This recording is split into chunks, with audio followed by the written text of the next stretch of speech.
প্রথমেই চিন্তা করব স্কলারশিপ আমাকে কে দিবে। সেকেন্ড চিন্তা করব যে ওইখানে যাওয়ার পর আমার স্টুডেন্ট হাউজিং আছে কিনা। তারপরে আমি আমার বাংলাদেশ থেকে সাপোজ ড্রাইভিং লাইসেন্স যদি নিয়ে যাই সেটা ওই দেশে কনভার্ট করা যাবে কিনা। Each and everything small things matters. আর যে বাংলাদেশে বড় হয়েছে, বাংলাদেশে এত বছর বাঁচতে পারছে, তার জন্য পৃথিবীতে কোথাও বাঁচা ডিফিকাল্ট হবে না।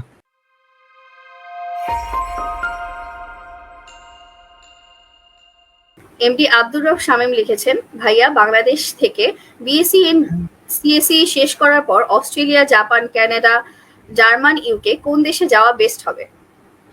আমি বলবো আপনি এখানে আমি কি বলবো বেস্ট হবে সেইটা না করে আপনি যে কাজটা করবেন যে একটা টেবিল তৈরি করবেন, সেই টেবিলে একদিকে অস্ট্রেলিয়া বা জাপান এরকম 3টা দেশ রাখবেন। দেন দেখবেন কোথায় আমার খরচ বেশি হচ্ছে বা খরচ কম হচ্ছে, কোথায় গেলে আমার অপরচুনিটি বেশি।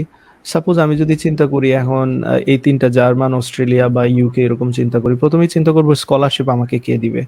সেকেন্ড চিন্তা করব যে ওইখানে যাওয়ার পর আমার স্টুডেন্ট হাউজিং আছে কিনা, থাকার ব্যবস্থাটা কিভাবে হবে, ওইটা একটা ফ্যাক্ট। তারপরে আমি আমার বাংলাদেশ থেকে সাপোজ ড্রাইভিং লাইসেন্স যদি নিয়ে যাই সেটা ওই দেশে কনভার্ট করা যাবে কিনা। Each and everything small things matters. So আপনি যদি একটা ড্রাইভিং লাইসেন্স যেমন ফিনল্যান্ডে আসেন, ইমিডিয়েটলি বাংলাদেশের লাইসেন্স কনভার্ট করতে পারবেন এবং অনেকগুলো জবের অপরচুনিটি ইমিডিয়েটলি ওপেন হয়ে যাবে।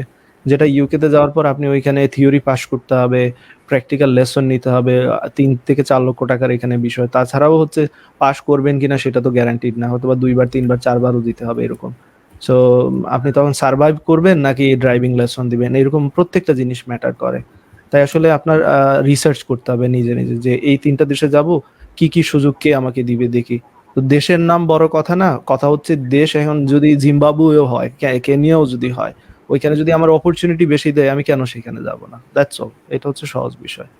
আর আরেকটা বিষয় অনেকেই চিন্তা করেন যে ঠান্ডা ওইখানে বেশি কিনা, গরম বেশি ওইখানে কিনা, এগুলা ফালতু মনে করেন, অনেকেই চিন্তা করেন। আমার কাছে ফালতু এই কারণে আমি খুব অবাক হই এই ধরনের চিন্তা করলে। বাংলাদেশ থেকে ডেফিনেটলি বেটার ওইগুলা। সো আপনি এত চিন্তা করেন কেন ঠান্ডা নাকি গরম? বাংলাদেশের ওয়েদার থেকে অনেক বেটার একটা দেশে যাচ্ছেন। অনেকে আমাকে প্রশ্ন করে ফিনল্যান্ড তো অনেক ঠান্ডা, কিভাবে আপনি থাকেন? ফিনল্যান্ডে তো মানুষ থাকে আরো ধরেন 60-65 লক্ষ। তো আপনিও হবেন তাদের মধ্যে একজন, জয়েন করবেন, আপনাকে এত অপরচুনিটি দিবে আর আপনি ঠান্ডা আর গরম নিয়ে চিন্তা করবেন। এটা খুবই বোকামি একটা টাইপের কাজ।